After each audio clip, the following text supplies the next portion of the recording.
വിഴിഞ്ഞം ഉദ്ഘാടന വേദിയിൽ ക്രെഡിറ്റ് അവകാശപ്പെട്ട സംസ്ഥാന സർക്കാർ. ഇടതുപക്ഷ സർക്കാർ രൂപപ്പെടുത്തിയ പദ്ധതിയാണെന്ന് അവകാശപ്പെട്ട മുഖ്യമന്ത്രി തുറമുഖത്തിനായി സംസ്ഥാന സർക്കാരാണ് കൂടുതൽ മുതൽ മുടക്ക് നടത്തുന്നത് എന്ന കണക്കും എണ്ണി പറഞ്ഞു. ഒന്നും രണ്ടും പിണറായി സർക്കാരാണ് പദ്ധതി യാഥാർത്ഥ്യമാക്കിയത് എന്നായിരുന്നു തുറമുഖ മന്ത്രി വി.എൻ. വാസവന്റെ വാക്കുകൾ.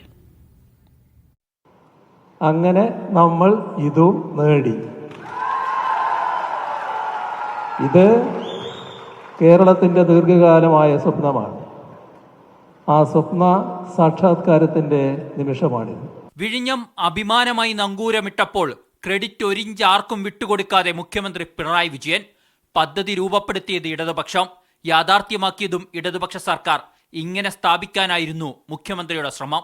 1996 LDF സർക്കാർ രൂപപ്പെടുത്തിയ പദ്ധതിയാണ് ഇവിടെ യാഥാർത്ഥ്യമാവുന്നത്.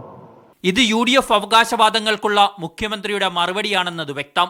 പദ്ധതിക്കായി സർക്കാർ ചെലവിടുന്ന പണത്തിന്റെ കണക്കുകൾ എണ്ണിപ്പറഞ്ഞതിലൂടെ കേന്ദ്ര സർക്കാരിനുള്ള ഓർമ്മപ്പെടുത്തലായി മാറി. വിസ്മൃതിയിൽ നിന്ന് വിഴിഞ്ഞത്തെ വീണ്ടെടുത്ത് നവീകരിച്ച് വികസിപ്പിച്ചു സാർവദേശീയ തുറമുഖമാക്കി മാറ്റിയത് കേരളത്തിലെ LDF സർക്കാരിൻ്റെ ഇച്ഛാശക്തിയാണ്, നിശ്ചയദാർഢ്യമാണ്. പിണറായി സർക്കാരിന്റെ ഇച്ഛാശക്തിയാണ് വിഴിഞ്ഞം സാധ്യമാക്കിയതെന്ന് സ്വാഗത പ്രസംഗത്തിൽ അവകാശപ്പെട്ട് തുറമുഖ മന്ത്രിയും തുടക്കത്തിലെ സർക്കാർ നയം വ്യക്തമാക്കി. ഒന്നും രണ്ടും പിണറായി സർക്കാരിന്റെ ഇച്ഛാശക്തിയാണ് ഈ തുറമുഖം ഈ പൂർണ്ണതയിലേക്കെത്താൻ ഇടവന്നത് എന്ന് എടുത്തു പറയുകയാണ്.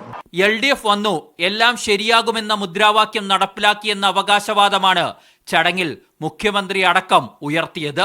മീഡിയ 1 തിരുവനന്തപുരം.